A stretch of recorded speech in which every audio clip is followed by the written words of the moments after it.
السلام عليكم ورحمة الله وبركاته. ايه رأيكم بقى في المايونيز بتاعنا؟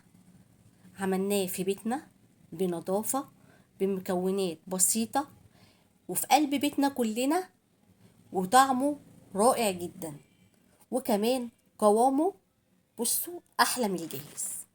طعم وقوام وريحة ونظافة. يبقى ليه بقى ما نعملهوش في قلب البيت؟ يبقى لازم نعمله في قلب البيت عشان ولادنا وصحة ولادنا. يلا بقى ندخل نشوف عملنا المايونيز ده ازاي. هندخل على المقادير، ومقاديرنا بسيطة وسهلة. ايه يا لولو؟ عندي كوباية من الزيت، ونص كوباية من اللبن. بس انا بعد ما صبيتهم في الكوبايات حطيتهم حوالي 5 دقايق في التلاجة او في الفريزر بمعنى اصح. انا عايزة هنا الزيت واللبن يكون ساقع معايا مشبر. حتى شايفين منظر الكوباية لسه مخرجاه حالا من الفريزر. طيب، هنحتاج ايه بقى كمان مع اللبن والزيت؟ هحتاج ليمون، نص ليمونة او ليمونة، نص ليمونة. وهحتاج نص معلقة ملح، ونص معلقة سكر، ومعلقة خل كبيرة. دخلنا بقى على التحضير. هنشتغل في شفشق الخلاط. حطيت هنا في شفشق الخلاط كوباية اللبن، نص كوباية اللبن أنا أسفة، وحطيت نص معلقة ملح صغيرة، وهنزل كمان بنص معلقة سكر صغيرة. كده ماشيين بالمعلقة الصغيرة. هنزل بقى بمعلقة صغيرة ليمون، عصير ليمون اللي انت عصرتيه، وصفيه كده ما يبقاش فيه البذور بتاعته او التفل بتاع الليمون ده. هنا اتدلق مني شويه، بس هي كده مقدار معلقه صغيره. هنزل بقى بمعلقه خل، بس كبيره مش صغيره. هنزل بمعلقه خل كده حلوه محترمه اهو، وهضيفها على الخليط، وهبدأ بقى اضرب كل المكونات دي مع بعض.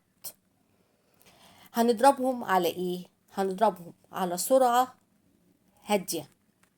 انا عايزة المكونات كلها تختلط بقلب بعض على سرعة هادية.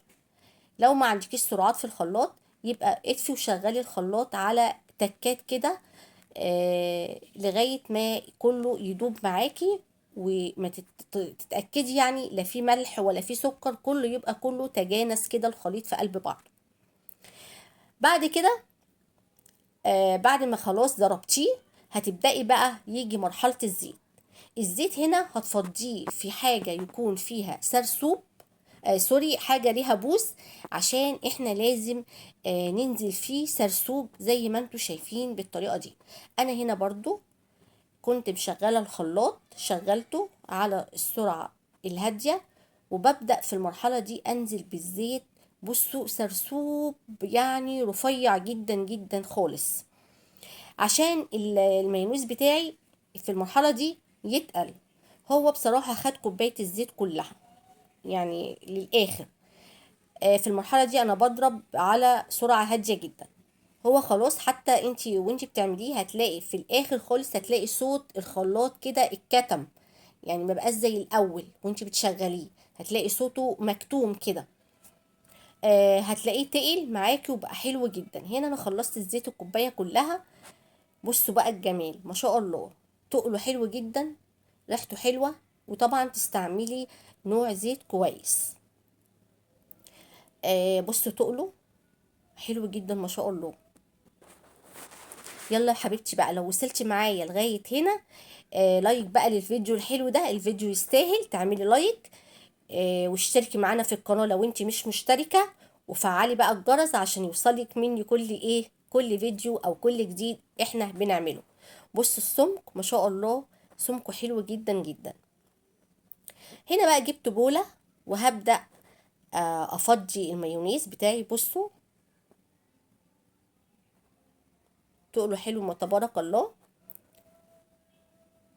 احنا كلنا بنعمل كل حاجة بقى في بيتنا، واحنا كلنا ايه شاطرين ما شاء الله علينا.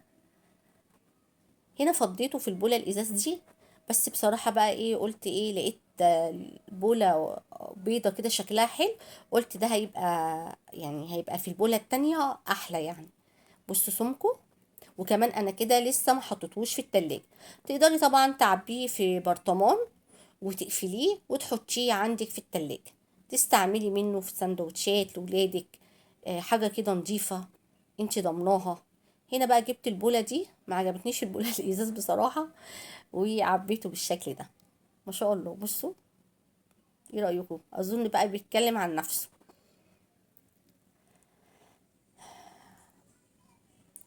يلا حبيبتي بقى لايك للفيديو الحلو ده، والسلام عليكم ورحمة الله وبركاته.